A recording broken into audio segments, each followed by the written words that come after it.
Uh, Welcome to this special press conference on Operation Sindoor. We will begin with opening statements by the three senior officers to my right here, who have been directly overseeing operations during Operation Sindoor. We have Lieutenant General Rajiv Ghai, Director General Military Operations, who will cover the aspects related to land domain. Air Marshal A.K. Bharti, to his right, Director General Air Operations, will provide insights on the air domain. And to my right is Vice Admiral A.N. Pramod, Director General Naval Operations, who will cover aspects on maritime domain. Following their briefings, we will move on to the question answer session. I now request the DGMO to commence the opening brief. Thank you, Sandeep. A very good evening to all of you, ladies and gentlemen.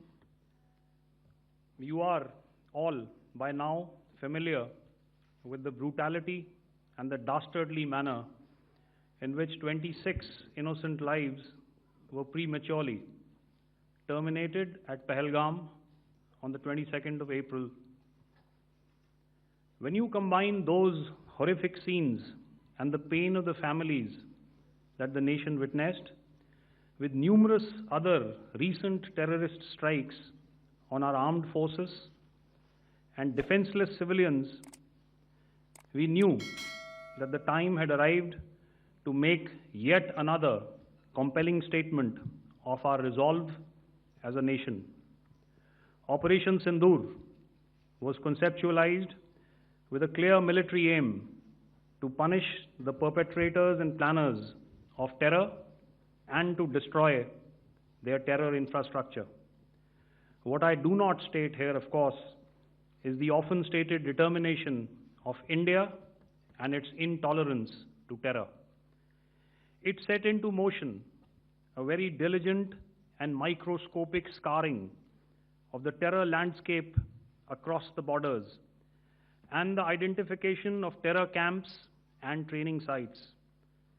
The locations that emerged were numerous, but as we deliberated more, we realized that some of these terror hubs were now bereft of any presence and had preemptively been vacated, fearing retribution from us. There was also a term of reference and our own binding, self-imposed restriction to target only terrorists and thus prevent collateral damage. There were 9 camps that you are now all familiar with, which were confirmed by our various intelligence agencies to be inhabited. Some of these were in POJK, while there were others that were located in the Punjab province in Pakistan. Nefarious places such as Muridke, the hub center of the Lashkar-e-Taiba, has over the years bred infamous characters such as Ajmal Kasab and the likes of David Headley. What followed was a careful scrutiny of each of these sinister locations, their layout, configuration, even the type of construction in each structure, and the terrain obtained around these. This was with an obvious intent to deduce and identify the exact vector that was required for their neutralization, as also the eyes in the sky that we would send up to ensure that we brought back evidence that we had indeed targeted what we set out to. The precise images of these engagements on that fateful and historical night have already been showcased during the first press statement on the 7th of May that was helmed by our Foreign Secretary. I have no doubt in my mind that we achieved total surprise, and those strikes across those 9 terror hubs left more than 100 terrorists killed, including high-value targets such as Yusuf Azhar, Abdul Malik Rauf, and Mudassir Ahmed that were involved in the hijack of IC-814 and the Pulwama blast. The line of control was also violated soon after by Pakistan, and the erratic and rattled response of our enemy was apparent from the number of civilians, inhabited villages, and religious sites such as Gurudwaras that were unfortunately hit by them, leading to a sad loss of lives. The Indian Air Force played a major part in these strikes by engaging some of these camps, and the Indian Navy provided wherewithal in terms of precision munitions. The Indian Air Force obviously had their assets up in the sky, and I will here request Air Marshal Bharti, the Director General of Air Operations, to detail for you the methodology that the men in blue adopted to successfully manifest this mission. Thank you, Rajiv. A very good evening, ladies and gentlemen. It indeed is a difficult time that we have to come here like this and brief you. We could have done without this, but we had no choice. As the DGMO has detailed, the event was precipitated by the dastardly act at Pahalgam. The sequence of events have already been detailed.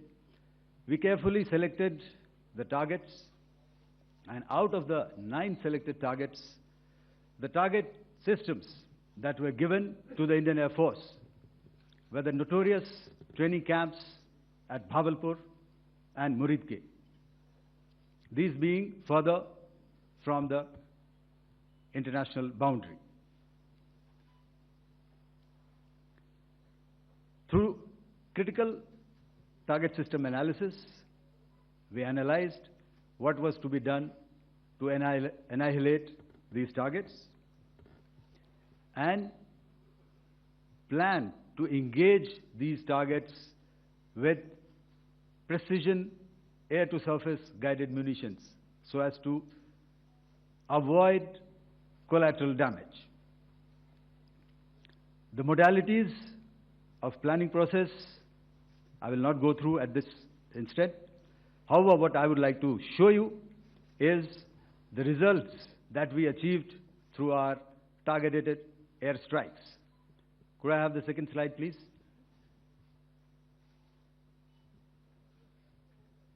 Yeah, change, please.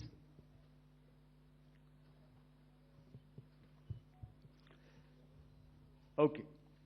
This is what the terror infra at Muridke looks like. If you see, north is as indicated, and to the right is east, where the international boundary lies. Could we have the next slide, please?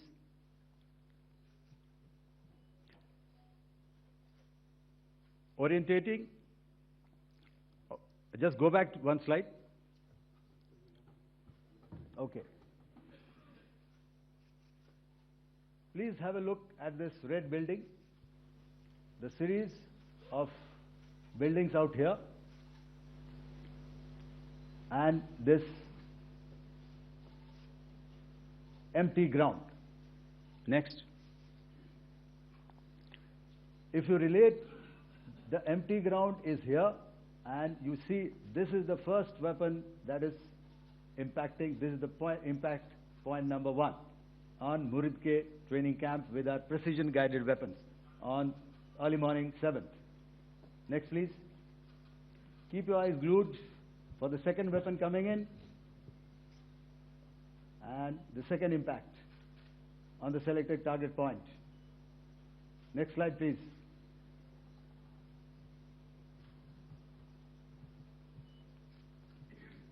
Third weapon, third impact. Continue. And fourth weapon, fourth impact. So these, through these targeted and precision targeting, we addressed the target at Muridke, which was the terrain infrastructure. Can you hear me? All right. Okay, I'll come closer to the mic. Now we go to the next target, which is the Bhavalpur training camp. Next slide, please. Okay, just wait. So the effect, if you see, the impact point, if I can point out, this is the impact point. The ammunition has gone through the roof and it has created a blast inside, the photographs of which you would have, all of you would have seen. And the red building, after that there was this double-story building. It has been completely decimated by our precision targeting. Next, please. The target system, which was in the north, a series of buildings. I will show you how it looked. Next. Completely destroyed by our precision targeting. Next. Now coming to Bhavalpur, this is the target complex that we are dealing with, a fairly large target complex. So we had to carefully choose the points that we needed to address, which were high value and which would meet our stated objectives of eliminating the terrorists. I would like to draw your attention to this red canopy, and in relation to that, I would cover the targets. One target system is a series of buildings here, other one here, and other one out here. Next slide, please. This is how it looked before, and this is how the building looked after the impact of the weapon. And orientation in relation to this red canopy, you can see here. Next, please. Before, next, and after. The roofs have completely collapsed. Next. This is the target system. Next. Precision targeting, and we have achieved our objectives here. Next. All right. So that was what we did on the 7th. Our objective was to address these two terrorist camps, and that we did with precision. And thereafter, we maintained a robust air defense posture, because remember, our objective was to target the terrorists and terrorist infrastructure, not any other infrastructure, not the Pakistani military, not the Pakistani any other infrastructure. So that is what we have maintained on the 7th of May. However, what we saw in the evening of 7th of May, we were saturated with a raid of Pakistani unmanned aerial vehicles and small drones. And these came in waves in our civilian areas, over our military installations, and all of them were successfully intercepted. Few of them did manage to land. However, there was not much damage that they did. And we have our robust counter-US hard kill and soft kill systems which did the job. However, the difference here was that we had targeted the terrorists. The adversary now has targeted our civilians and the military infrastructure. So it had to be responded to. So in a quick and calibrated response, that very night, we struck their radar installations at Lahore and close to Gujranwala, the LYT installation, to indicate to him that we are ready, yet we do not want to escalate. Our fight was with the terrorists and not with the Pakistani military establishment. Thank you.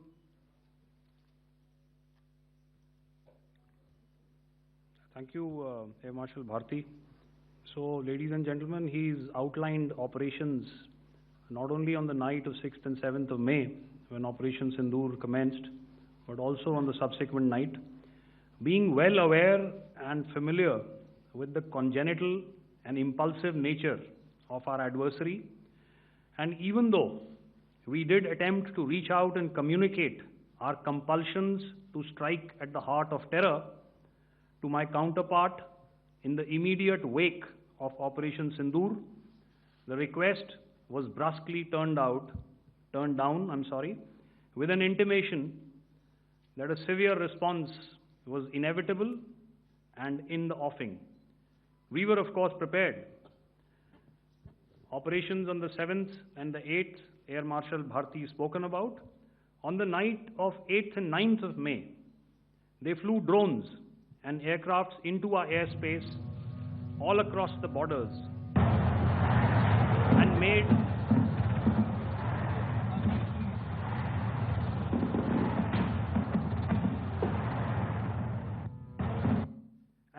largely unsuccessful attempts to target numerous military infrastructure. Violations on the line of control by Pakistan also commenced yet again and precipitated into fierce arty engagements.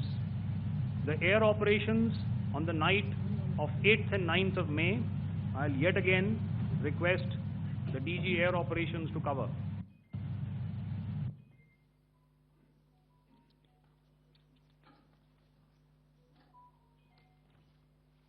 So I just covered what happened on the night of 7th and 8th.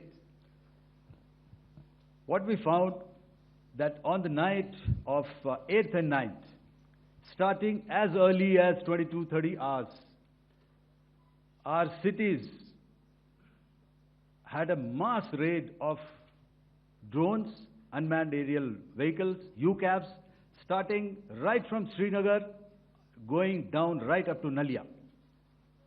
It was a mass raid in waves, and it was relentless. However, we were prepared, and our air defense preparedness ensured that there is no damage on ground or to any of the intended targets that the enemy might have planned for. The difference between 7th night and 8th night was that on 7th night, he sent in his Jihad class of UAVs, however, these UAVs can go some distance, they are armed. However, on the 8th, less numbers of armed UCAVs were there or UAVs were there, and more numbers of quadcopters, maybe for surveillance or just for harassment of civilians. This continued till midnight. Our air defense preparedness ensured that there was no damage, that he wanted to up the ante, and he wanted a fight, and we were up to the task. In a measured and calibrated response, we once again targeted his military installations, which included his SAM sites at Malirkant. This also included his surveillance radar sites at Lahore and close to Gujranwala.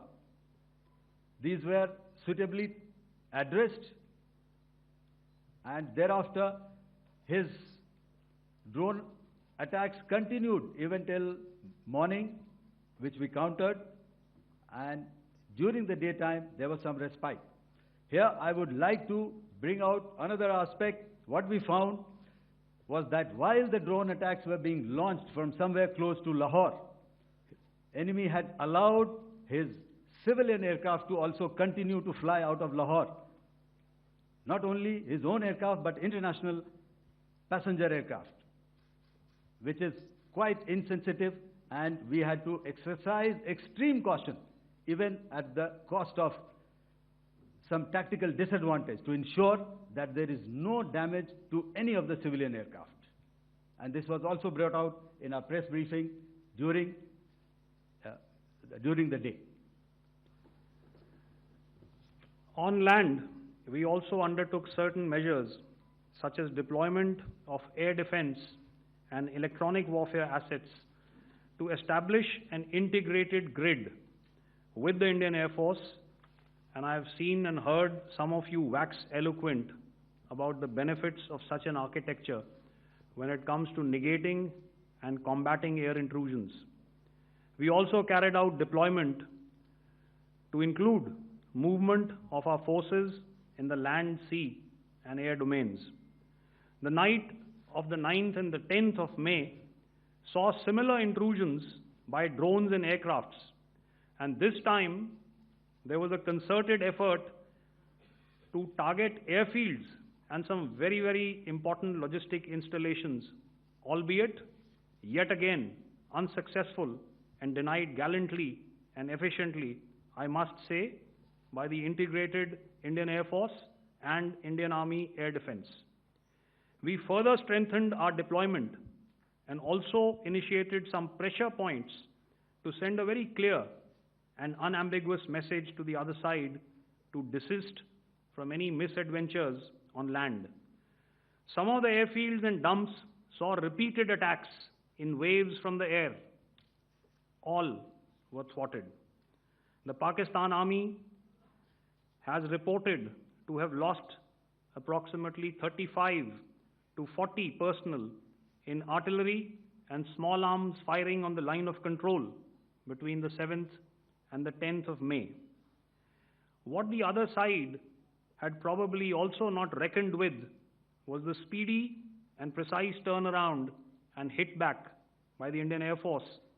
And I will yet again ask Air Marshal Bharti to speak about these significant and game-changing strikes. I will thereafter request Vice Admiral Pramod, my colleague and Director General of Naval Operations, to tell us about some very telling naval maneuvers in the Arabian Sea that exerted pressure on the night of 9th and 10th of May. Over to you, sir. Thank you. Commencing about 2000 hours, that is 8 p.m. local time, on 8th of May, several Pakistani unmanned aerial systems, drones, combat vehicles attacked multiple IF bases. These included Jammu, Udhampur, Pathankot, Amritsar, Bhatinda, Nal, Dalhousie, Thois, Jaisalmer, Uttarlai, Falodi, Nalia. These were almost simultaneous and they came in waves. All our AD guns and other systems were waiting for them. All these waves were neutralized by our trained crew using the air defense systems that they have, and also some of them were utilized using our legacy systems like Pechoras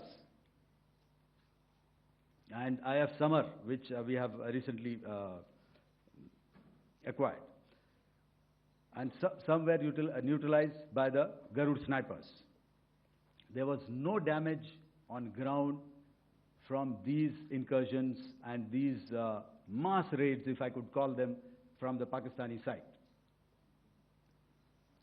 However, following these relentless attacks on our air bases, on our forward positions, and on our civilian targets, this was time to convey some message to our adversaries. And therefore, a decision was taken to strike where it would hurt. And towards that, in a swift, coordinated, calibrated attack, we struck his air bases, command centers, military infrastructure, air defense systems across the entire Western Front. The bases we struck include Chaklala, Rafiki, and mind you, Chaklala is Islamabad, Rahim Yar Khan, Sakar, sending a clear message that aggression will not be tolerated. This was followed by strikes at Sargoda, Bholari, Jacobabad.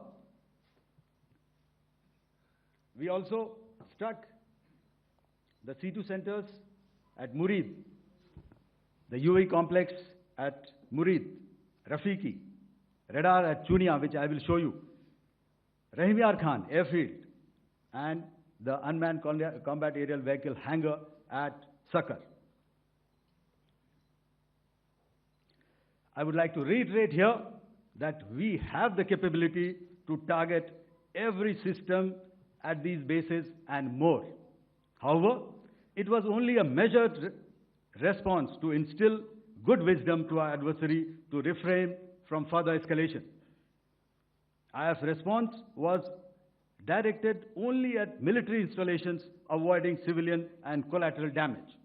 I would now like to show you some of the effects that have been achieved as a result of our air operation.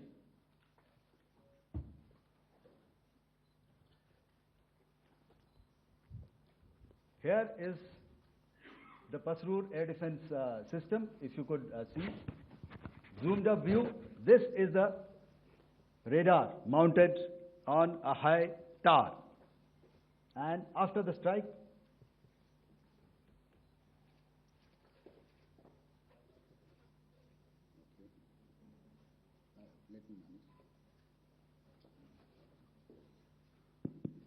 thank you. Can you hear me? Yeah, thank you. And after the strike, this is what has happened. This radar has been taken out, completely burnt. Next slide, please.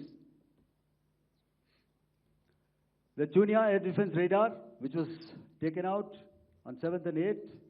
This is the radar site. A blown up photograph, once again, on a tower. Not very clear, but what you see very clearly is the after effect after we have stuck. The radar head has been completely decapitated. Next slide, please. Arifwala air defense radar. In this complex, you see how it looked before, blown up image, and after really blown up. Next. Now coming to Sargodha airfield. Remember, this is one of their important airfields wherein they have a lot of assets, F-16s, other assets which they keep getting, training institutes. And we have stuck this airfield. It is not, if you zoom in here, then one impact point here on the runway and second impact point of our weapon, precision weapon on the runway. And if you see this blown up, repairing going on. Same here. Next. Raimiar Khan. This is the area we have struck. A deep strike out here and one complex here. So this is how it looked before, and the same. You see a big crater, another crater here, and this complex after strike neutralized. Next. Chaklala airfield, Noor Khan, once again a major air base, a lot of their logistic assets out here. This was the chosen complex that we intended to strike and convey a message. Next slide, please. This is how it looked before, and this is how it looked after our strike. Next. Sakar. We chose the radar site at Sakar.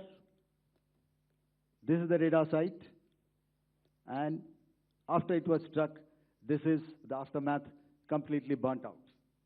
Next, please. Aircraft shelter. This is how it looked before the strike, and this is how it looked after the strike. The roof of the buildings completely caved in and burnt. Next. Ballari airfield, aircraft hangar. This is how it looked before, and this is how it looked after the precision strike. Next. Jacobabad, aircraft hangar, and this is how it looked after. Next. So what I'm trying to convey here, ladies and gentlemen, is to start with, our fight was neither with the Pakistani military nor with anybody else who's there on the other side. Our fight was with the terrorists. We neutralized the terrorists that we selected to be neutralized, and thereafter, we only maintained the air defense posture. However, we were relentlessly pounded by waves after waves, night after night, by his UCAVs, by his drones, and by his other unmanned aerial systems. And that left us with no choice but to retaliate, and yet our retaliation was calibrated, it was graduated, and it was proportionate. Thank you.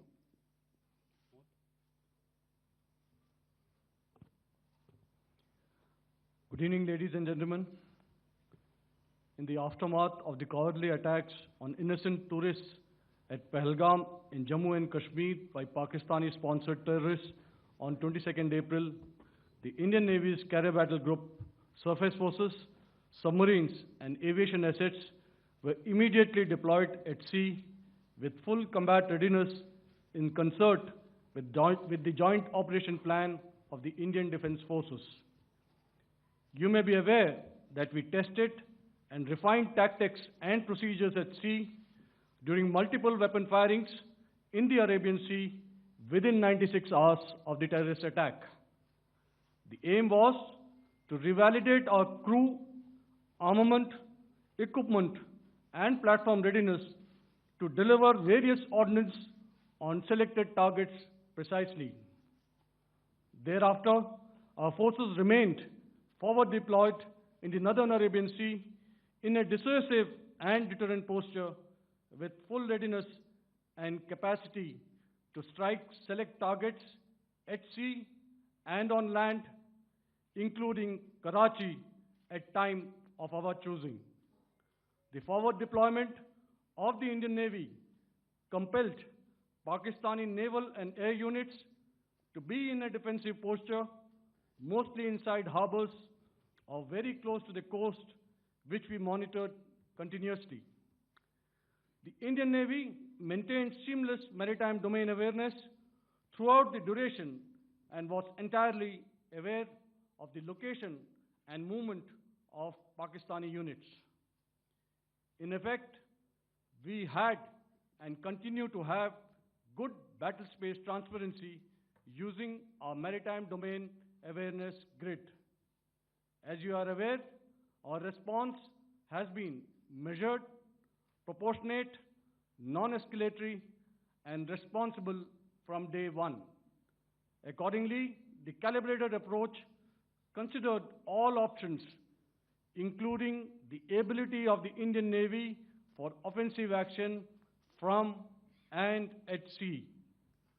As part of this escalation control mechanism, the application of force by the Navy was planned in a synchronized manner in coordination with the Army and Air Force, the highlight being teams from the three services working closely in an integrated manner.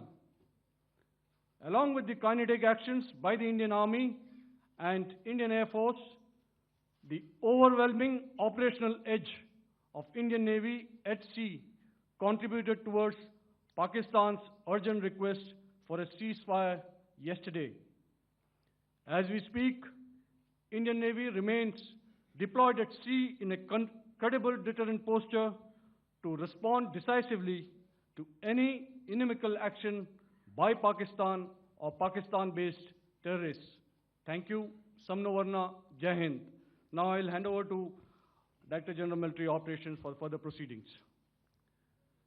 Ladies and gentlemen, on the 10th of May, in the morning, even as we were getting into a huddle to wargame the events of the previous night, a routine exercise, I received a message on hotline from my counterpart in Pakistan seeking my willingness to communicate.